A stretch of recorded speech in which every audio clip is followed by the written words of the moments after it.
Hi, everybody. This is Peter Schiff. This is Wednesday, August 19th, 2009.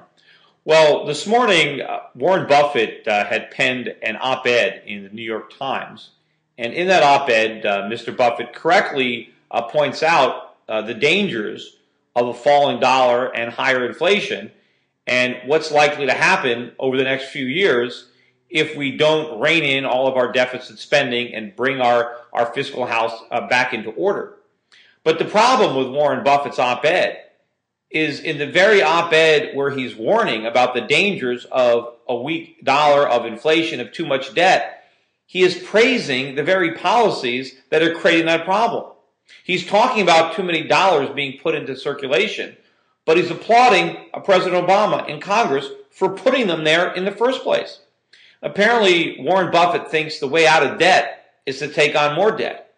And he's confusing the government's attempts to reflate a busted bubble with getting legitimate economic growth going. He's saying that we have to do whatever it takes to get the economy back. But we're not trying to get our economy back. We're trying to reflate a bubble. Doing what it takes to get the economy back requires the opposite of what the government has been doing.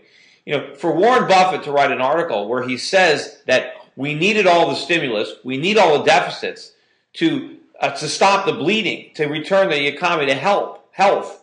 But now we need to make sure that we can take away all that stimulus before it does too much damage makes absolutely no sense. You don't want to reflate a bubble and then say we're going to slowly take the air back out of it.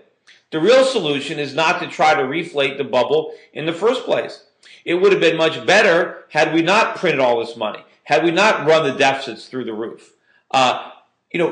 Apparently Warren Buffett thinks that the short-term gains from creating inflation will outweigh the long-term pain of enduring the inflation. And, he's dead wrong. I was on Fox today and I was asked a question, won't the Federal Reserve be able to put on the brakes in time? That inflation isn't a problem. That's the point. They can't put on the brakes. Unfortunately, the time to put on the brakes has long passed. All we can do right now is brace for impact. But the problem is, if we continue to follow in our current course, no one's bracing for impact. It's going to be a total wreck. What we need is to really tackle these problems now. We can't make them worse and then try to tackle the bigger problems in the future. And it doesn't do us any good to have guys like Warren Buffett, who obviously understands the problems inherent in a weak dollar, in all the inflation we're creating, and then try to validate the policies that have already been implemented.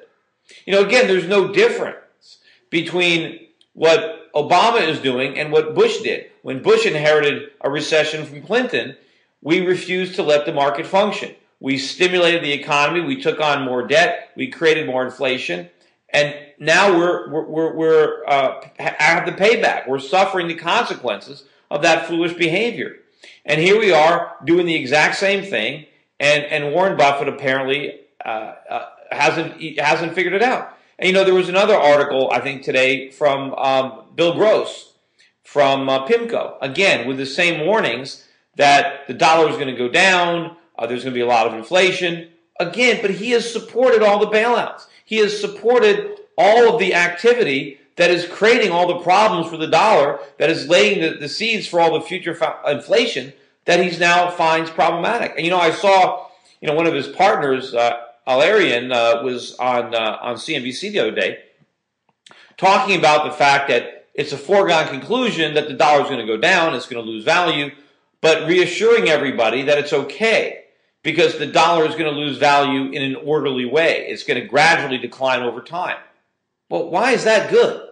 Especially if you're a client of PIMCO and you've got all your money in bonds, why is the fact that your investments are going to slowly erode away over time, why is that a good thing?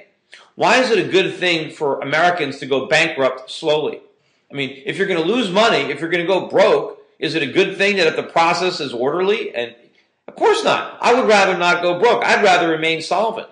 Now, unfortunately, because of all the bad monetary and fiscal policies of the past, there's no escaping a weaker dollar. The dollar is going to go down. What I want to see is what I want to try to prevent is the dollar from going to zero. I want it to stop falling at some point. And based on what we're doing now, we're simply making the problems for the dollar worse. We're simply ensuring that the dollar's decline is that much more dramatic over time and that inflation is that much worse.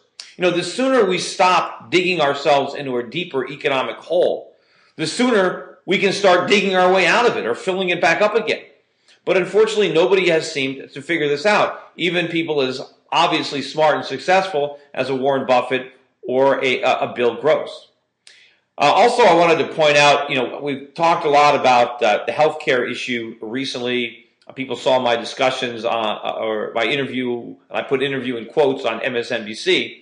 But, you know, I got a firsthand another taste of it. I just got my renewal for my health insurance for Euro Pacific Capital, and it's up 18%. The cost of, you know, the exact same coverage from last year, the increase is 18%. Now that's a phenomenal rate of increase every year. And of course, the broker is saying we should be glad because the average increase is 22%. How can costs go up, you know, 18, 20%, even half that? You know, and remember, this is the biggest recession since the Great Depression. During the biggest economic downturn, when prices should be falling, my insurance costs at Euro Pacific Capital for my employees are up 18% in 1 year. Now, how can anybody think that this system is not broken? How can anybody think that we need major change and that change is not to get government more involved? That change is not to get more people, more people insured when insurance is driving up the costs. You know, I was listening on the radio today talking about the average doctor or college graduate with a medical degree is graduating with about $120,000 or $150,000 in debt. And they were talking about it's unfortunate because a lot of these very bright graduates are going to cosmetic surgery, plastic surgery, because they can make more money. Well, the prices in plastic surgery are going up at 1/3 of the rate of general medicine. And that's because insurance doesn't cover it. But here you have a situation where not only are costs better contained in plastic surgery, they're not rising nearly as fast, but the doctors are making a lot more money. You know, and even though the doctors are making more money, they're controlling the cost of their services and the products that they're selling or the service they're providing. You know, meanwhile, the doctors who are involved in other areas of medicine that are probably more important, their incomes are not rising, but prices are going through the roof. The system is broken and it needs to be changed. But it doesn't need more of what's causing the problem. It doesn't need more government. We need more market-based forces. And that's the kind of reform that we need. Also, I wanted to make a quick mention of, I read on the internet, I mentioned in the last video blog that we just launched the Euro Pacific Capital China Fund, Euro Pacific Capital Halter China Fund, which is now available.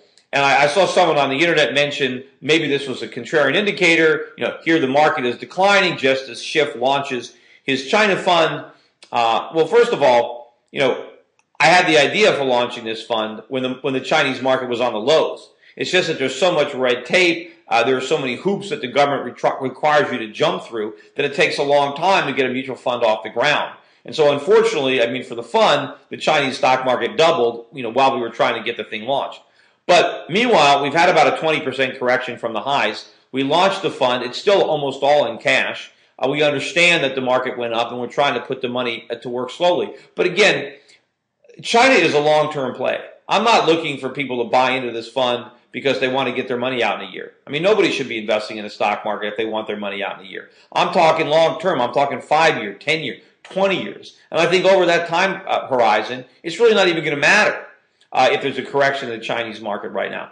This is a long-term play. You know, I recently, in response to my last video blog, I had an email from a client because he commented on the fact that I said that over the long run, my clients have been doing well. And he said he begged to differ because he's had an account for almost 15 months and he's still down better than 30%.